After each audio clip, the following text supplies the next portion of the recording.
name's Billy McCain, and I'm a practicum student here at Delmarva Public Radio, and I'm here with John, and he is a sophomore at Salisbury University, and he's actually written a song for Delmarva Public Radio.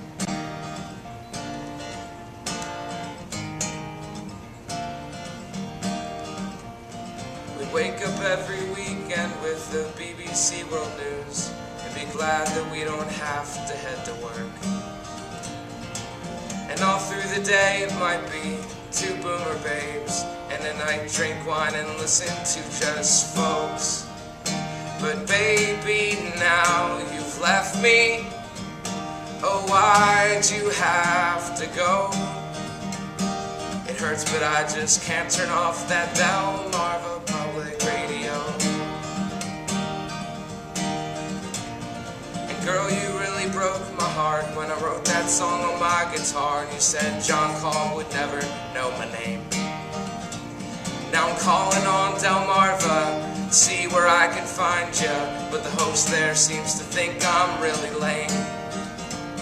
Oh darling, why'd you have to leave me for some fella with a bigger stereo? 'Cause now I'm missing you and listening to that Delmarva Public Radio.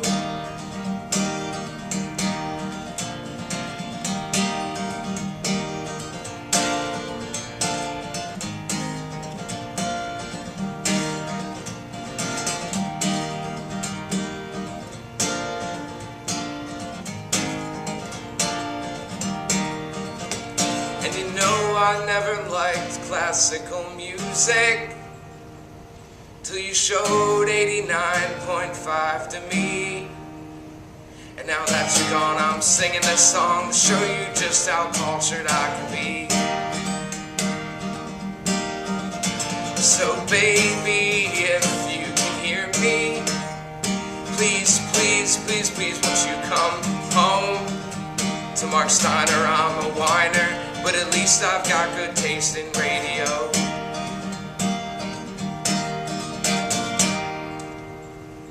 Wow, that was great. Thank you. That sounded really great. So, how long did it take you to write the song?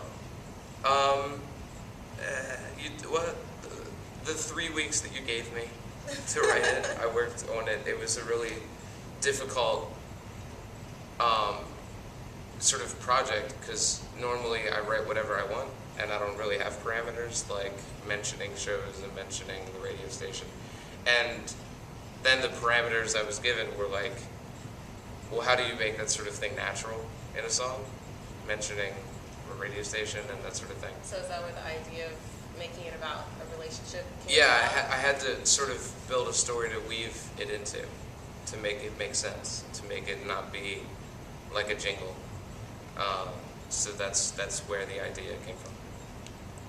So, how long have you been into music? Like, when did you I mean, I've always been into music because I wasn't playing sports when I was growing up, and so I was watching a lot of movies, reading a lot of books, and playing music and listening to music. So I started playing the trumpet when I was in 5th grade, and then I was playing other concert and marching band stuff, and I was in the Ravens band for a little while, and then I started playing rock and roll music, and then when I was a senior in high school, I started playing piano, and then I started playing acoustic guitar because you can't take a piano with you. So I started playing acoustic guitar and haven't looked back.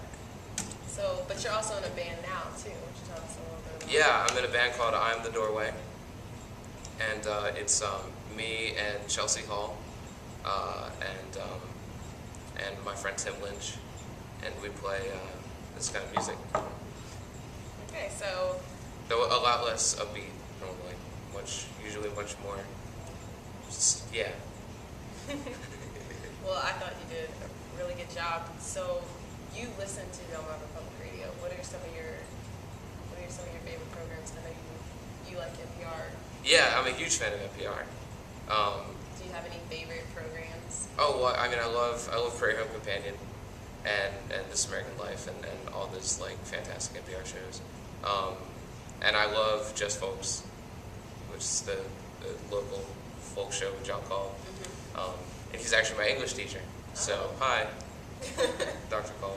And I know do you listen to the classical station? Do you have a favorite classical composer? Well, I mean, I really love, when I was a kid, this is embarrassing and my parents are going to think this reflects badly on them. When I was a little kid, I saw Clockwork Orange, and it got me really into Beethoven. And so I was into Beethoven. When I was in elementary school, in our music class, we listened to a lot of Beethoven, a lot of Mozart. And I liked classical music because it's very different. It has to work differently than writing just a song like I just played. Because in classical music, the notes are all leading back to the home note, to the completed chord that the song began on. And so the whole song is a dance between the audience and the composer to fake them out of thinking they're returning to this home note and then finally bringing it back to that note. And it's just fantastic.